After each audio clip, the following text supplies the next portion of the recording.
Daenerys Targaryen. Olha, é difícil pensar num personagem da TV moderna que tenha gerado tanto debate, né? A ascensão e principalmente a queda da Mãe dos Dragões deixou muita gente se perguntando o que foi que aconteceu ali. Bom, nessa análise a gente vai pegar uma espécie de lupa psicológica para tentar entender um dos arcos mais controversos da história da ficção. Pensa só. De um lado a gente tem a salvadora, a quebradora de correntes, a Miyasa, a mãe. E do outro, a tirana, a carniceira de Porto Real, a tal da Rainha Louca. É a mesma pessoa, mas com dois legados completamente opostos. E essa dualidade é aqui que está o centro de tudo. Então, a grande pergunta que fica é essa, né? Como é que a libertadora virou a destruidora? E se a gente for além daquela resposta fácil de foi o roteiro que foi ruim? E se, na verdade, existia um quebra-cabeça psicológico por trás disso tudo?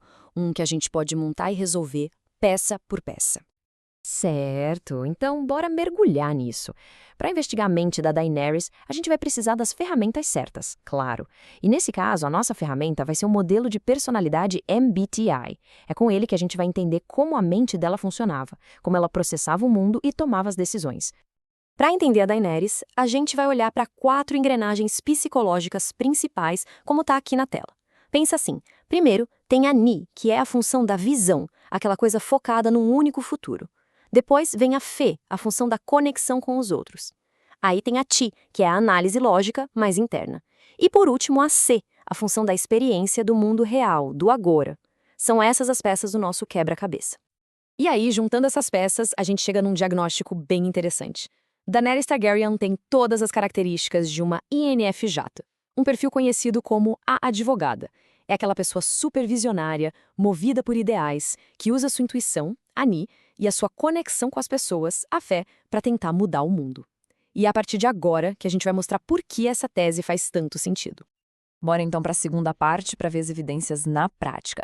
A gente vai começar analisando as duas partes mais fortes do perfil psicológico dela, as chamadas funções dominante e auxiliar. Eu não vou parar a roda, eu vou quebrar a roda. Gente, essa frase é icônica e ela é a chave para entender tudo. Ela ilustra com perfeição a função dominante dela, a tal da intuição introvertida, a Ni. É sobre ter uma visão única, um propósito que consome absolutamente tudo. E o ponto crucial aqui é o seguinte: para Daenerys, o objetivo dela não era só uma entre várias opções. Não, era um futuro quase profético, inevitável, que só ela parecia enxergar. Lembra do Tyrion, que sempre via vários caminhos, várias possibilidades? Pois é, ela não. Ela via um único destino. E essa é a marca registrada de quem tem a Ni como função dominante. E essa cena aqui é impossível não lembrar, né? O povo de Yunkai, que tinha acabado de ser libertado levantando ela, chamando de Maisa, que quer dizer mãe. Essa cena, gente, nos leva direto para a segunda função principal dela. Essa necessidade de se conectar era simplesmente fundamental para ela. A identidade, a motivação, tudo vinha da validação dos outros, do amor do povo. Ela não só queria, ela precisava ser vista como a salvadora, como a mãe de todos. Isso é o sentimento extrovertido, o Fê, na sua forma mais pura e clássica. Ok, agora que a gente já estabeleceu o perfil dela, vamos para o clímax da nossa análise. Aqui a coisa fica séria. O que acontece quando uma mente INFJ, que é tão idealista, tão visionária, simplesmente quebra? Pois é, acontece que esse tipo de personalidade tem os pontos de falha bem específicos e até previsíveis.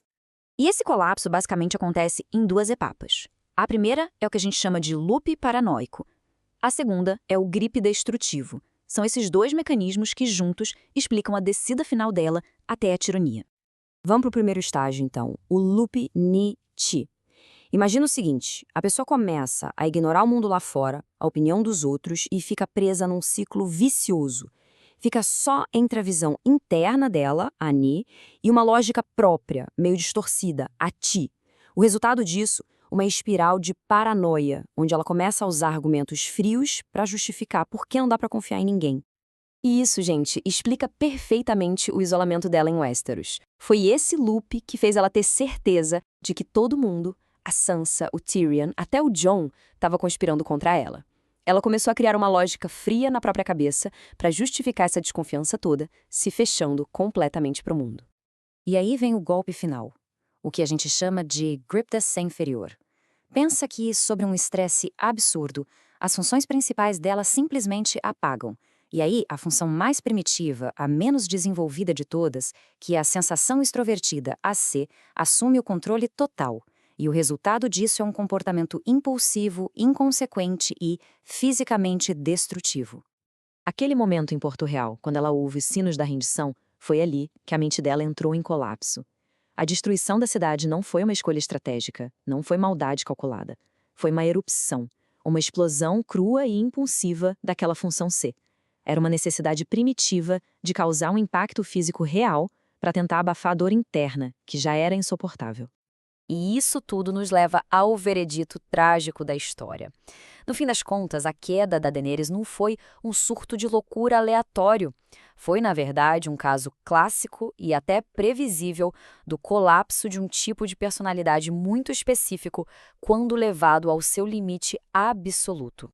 Olha, se a gente olhar para trás, as peças se encaixam perfeitamente. Ela era introvertida e focada na sua visão interna. Era intuitiva, N, obcecada com aquele destino de quebrar a roda. Era sentimental, F, baseando tudo na ideia de justiça coletiva. E era julgadora, J, porque precisava de um plano e ficava frustradíssima quando a realidade não seguia o roteiro. Ou seja, uma INFJ em sua mais pura essência. E tudo isso nos deixa com uma última pergunta para a gente pensar. Será que a maior das tiranias não é aquela que nasce da maldade pura, mas sim de um ideal que se quebrou no caminho? A história da Daenerys Targaryen parece sugerir que a resposta para isso é um trágico e retumbante sim.